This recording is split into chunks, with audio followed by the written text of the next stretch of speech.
Ideal world, every new student would be sprinkled with magic following the breath dust, which would enable you to do the following the breath meditation, and you do that probably on a daily basis, and over the course of months or years your experience of mindfulness in the day would improve and all sorts of positive benefits will accrue.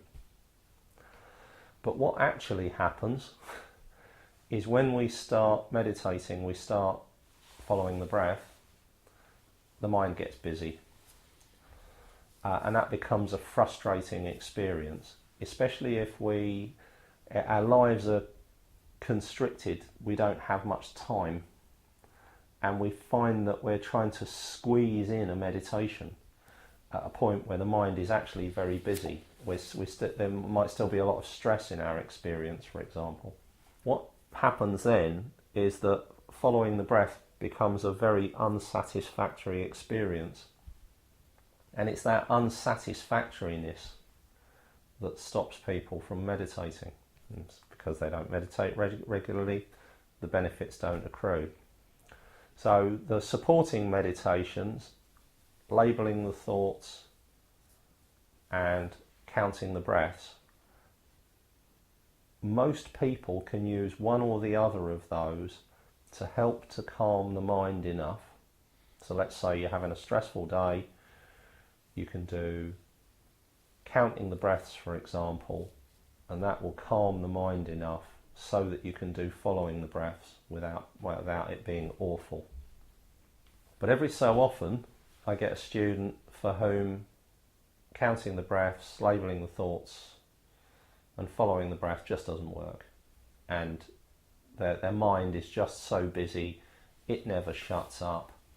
I need a little bit of a pause button and I need it now. My life's moving at 1,000 miles an hour. None of this helps. So what I did was I devised the candle and the breath meditation. And in order for this to work, what you need to be able to do is to visualize a candle. Now, everybody has different levels of visualization. Some of us, for example, if you're a visual person, you can create an ornate candle with wax running down the side of it and a candle holder made out of pewter and gold inlay and mother of pearl and beautiful patterns and all of that kind of stuff. And somebody else will struggle to even create a flame in their mind and keep that in their mind. And it doesn't matter. The reason it doesn't matter is because it's the process of constructing the candle in our minds. And what we need to do is challenge our mind to create the most detailed, intricate, colourful candle that we can. Whether that's just a flickering candle flame that drops in and out of our awareness, or whether it's like something out of Hogwarts, is irrelevant. It's actually the process of constructing it in our mind. What will happen, one of the things that will happen, is when we create images, is they collapse. So it's not uncommon for people to construct this image of the candle in their mind, and then the mind wanders and it collapses, and they become aware it's collapsed, and the answer is to go back and reconstruct it again. So it's a process of constructing this image of this candle in our minds. And the place that we construct it is arm's length in front of us, eye height. That's where the candle is in our minds. And that's only the half of it. So there's creating this candle in our minds, and then there's our breath. Because what we do is we move backwards and forwards from one to the other. We're noticing the breath, noticing the coolness and warmth of the breath, the rhythm and cycle of the breath, noticing the sensation of the breath in the nostrils, noticing the sound that the breath makes if we can hear it. And we're focusing on all of the elements of the breath, the in-breath, the out breath, the top of the breath at the end of the in breath, the bottom of the breath, the end of the out breath. So what we're doing is focusing as deeply as we can on all the associated sensations of the breath. And then what happens is we move backwards and forwards between these two elements. We're noticing the breath, and then we move our attention and we create the image of a candle in our minds. And we create as much detail as we possibly can, and then we come back to the breath. And there's a handful of techniques that we can add to this to spice it up a bit. And they're all there to help us to have an experience where the mind calms. The busyness of the mind reduces, the mental chatter, the pull of the mind to memories, mental movies, wherever the mind wants to take us, the constant chatter of the inner dialogue, all of that calms down. And it calms down so much that we become immersed in the experience of the candle and the breath for a period of time, and it acts like a pause button. What we've done is we've calmed the mind, and the contents of the mind are no longer in the forefront of the mind for a period of time. And there's two real benefits to that. One is that when the mind's become calmer, we can then go on to do something like following the breath. And the other advantage is it's actually reduced the impact and significance, the pull of the thoughts and the desire of the mind to be connected to the thoughts all the time. So what I'll do is I'll lead you into this meditation that I devised for my students with busy minds. It's called the candle and the breath.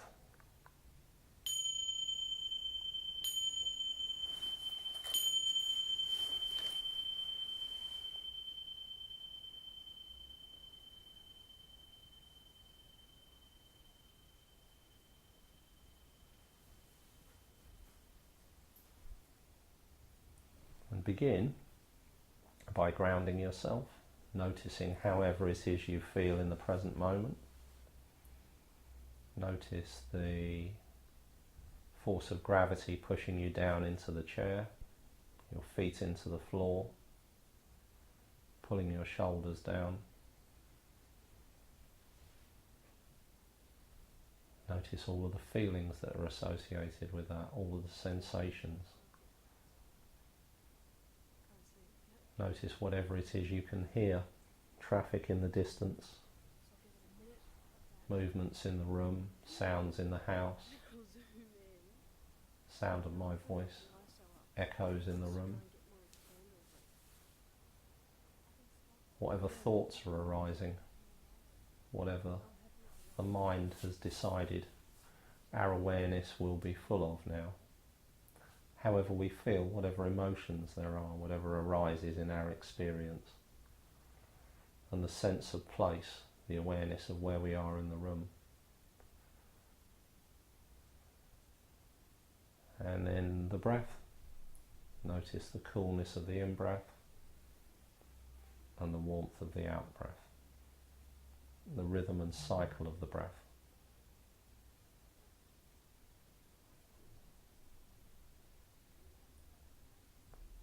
And now begin to construct the image of a candle. Eye height, something like arm's length in front of you. Start off with the candle flame and notice the flickering of the candle flame, the colour and shape of the candle flame, and then as much detail as you can add to that. So if you're a highly visual person, you'll be adding filigree lacework patterns made out of pewter and gold. And if you're not a highly visual person, you'll be continually reconstructing the candle, because one of the things that will happen is from time to time it will collapse, and when it does, we're reconstructing it, adding details, noticing the details, noticing the wax puddling in the top of the candle, dripping down the sides. Whatever colour the candle is, we can choose. Whatever colour the candle holder, if there is one, we can choose. And then we bring our attention back to the breath again. Noticing the coolness and warmth of the breath. The rhythm and cycle of the breath. The sound of the breath.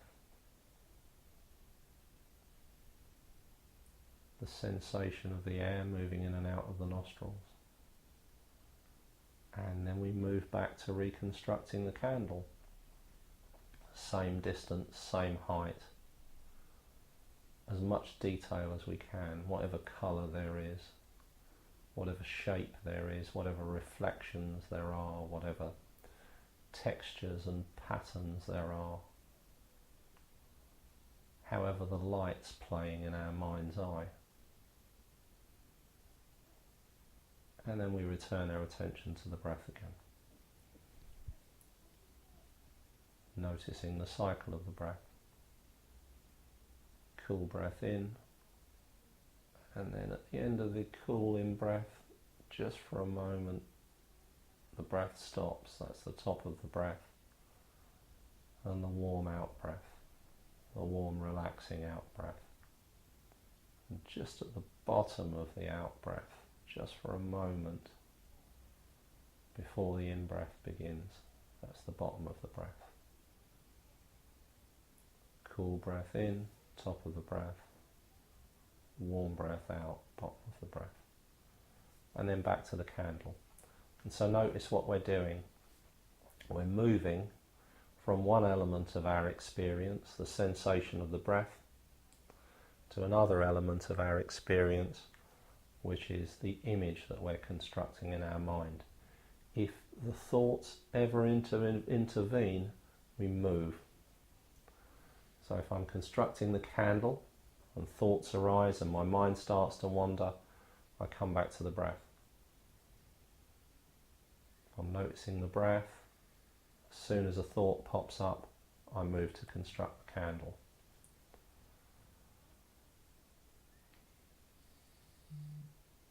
Let's just try that for a while. Moving backwards and forwards between the candle and the breath.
Now what we're going to do is add another element to it.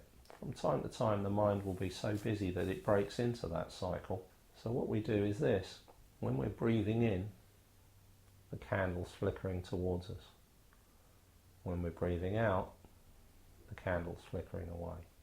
And we can notice that even when we're focusing on the breath. So we're focusing on the breath, we're noticing the cool in-breath, we're noticing the warm out-breath. And we're noticing that the candle's flickering in the distance. Breathing in, flickers towards us. Breathing out, flickers away.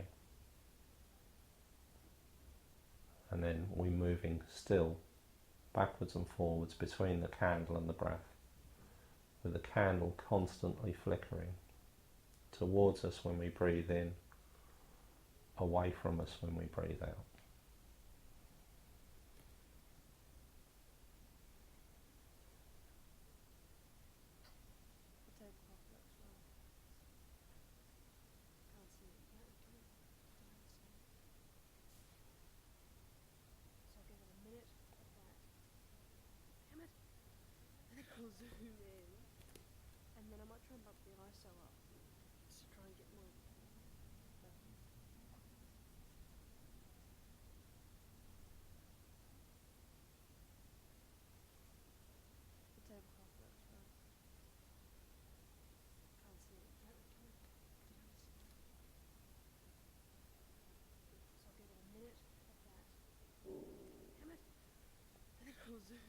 And now I'm going to add one more element to it. Let's say we're noticing the breath. Cool breath in, warm breath out, candle flickering towards us, candle flickering away. We count each in-breath using the inner voice. We're hijacking the inner voice.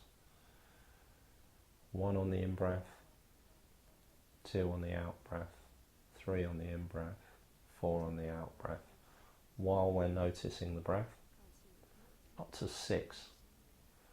When we get to 6, we construct a candle, and we're noticing the candle flame moving in line with the breath, towards us on the in-breath, away from us on the out-breath, and we're still counting.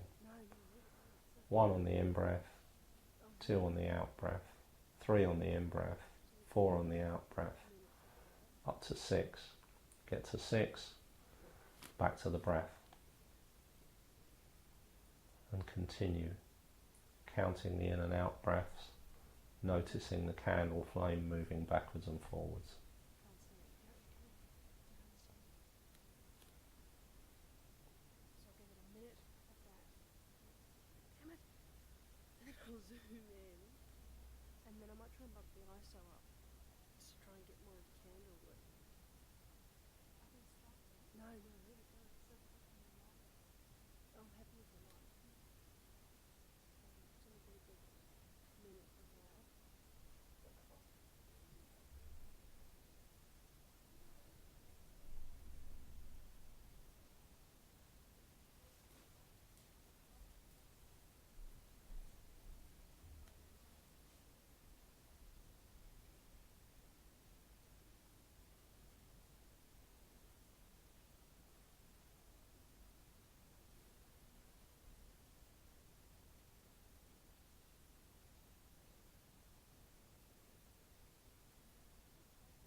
Now if the mind still intervenes, reduce the count.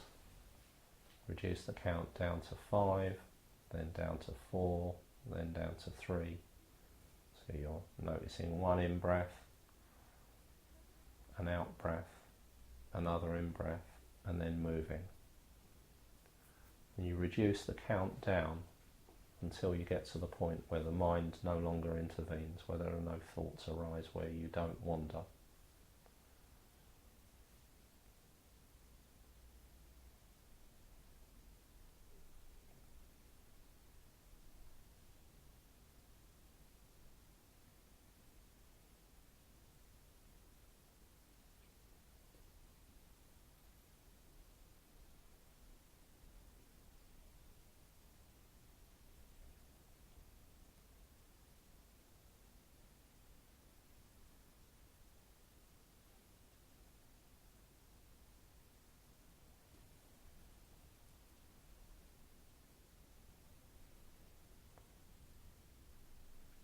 And then whenever you're ready,